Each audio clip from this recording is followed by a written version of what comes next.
of cheering for Carol Burke!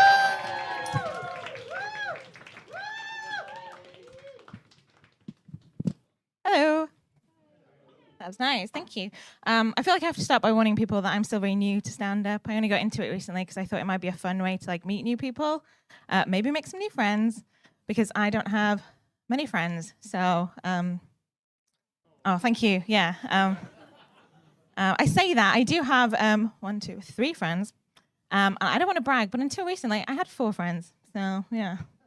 But then my mum died, so back down to 3 now. That was too much, wasn't it? That was too much for a Monday. I'm so sorry. If it helps, though, my mum did have a very dark sense of humor. So she's up there now, looking down, absolutely thrilled that I'm exploiting her death to get some cheap laughs from strangers. So don't worry about it. It's all good. But yeah, a bit about me. My name's Carol. I've just turned 32. Sorry, excuse me. I've just turned 32. And a guy on Tinder the other day, he called me boring. Can you believe? And I was like, do you know what?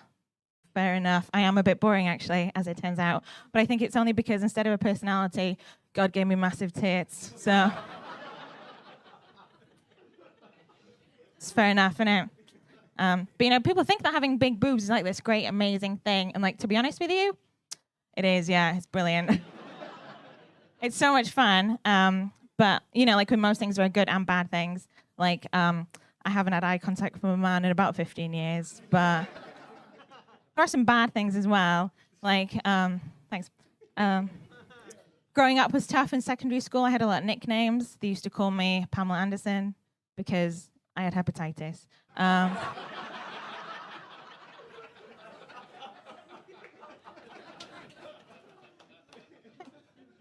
No, I got all the classic nicknames. I got Jugs, Tits McGee. Then they got a bit creative, started calling me Mitchell Brothers, which was fun. But they just kind of get in the way, to be honest with you. Like, I work for a TV company, and sometimes they'll send me clips to watch and to make notes on. And I was watching one once, and halfway through, it changed to slow motion, which I thought was weird. And as I went to write something down, I realized that my left tit was pressing on the spacebar. Tough. The other thing that happens all the time, actually, is I forget how far they stick out, right? So sometimes I'll open doors kind of into them, which isn't great.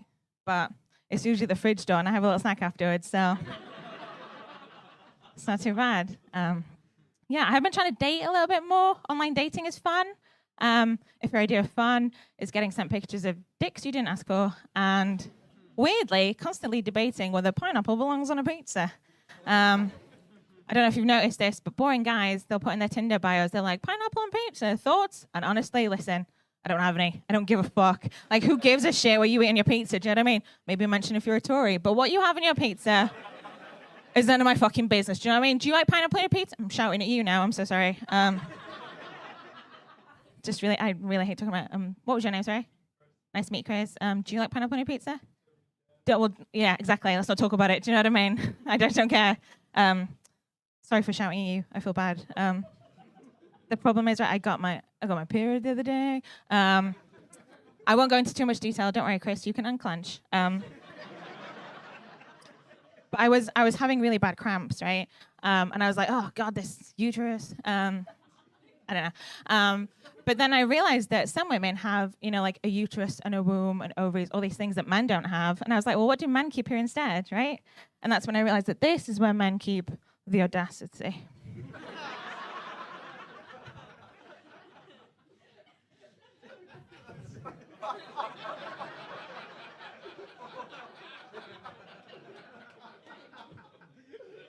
They keep it right here, right next to the fucking nerve that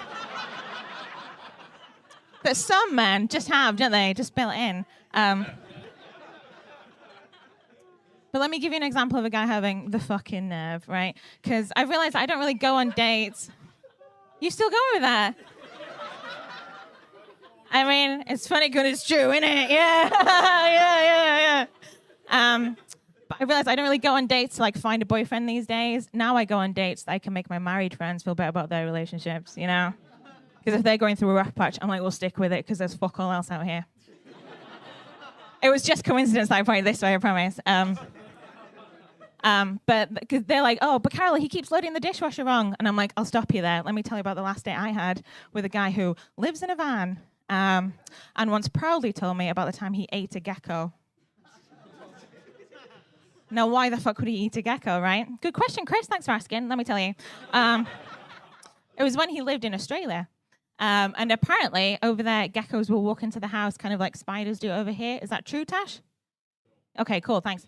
And give a fuck, do you? Fair enough. I'm almost done. But then he said that he got curious one day, hit one with a broom, cut its head off, fried it in soy sauce, and ate it. And I said, you fried it in soy sauce? And he had the fucking nerve to look at me like I was mental. And then he said, I'm not going to eat it plain, am I? Because as we know, the sign of true madness would have been eating an unseasoned gecko, right?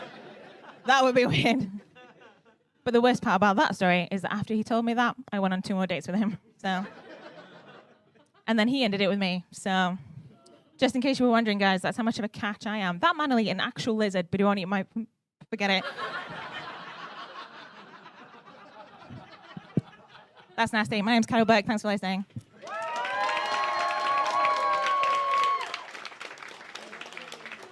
Carol Burke, everyone!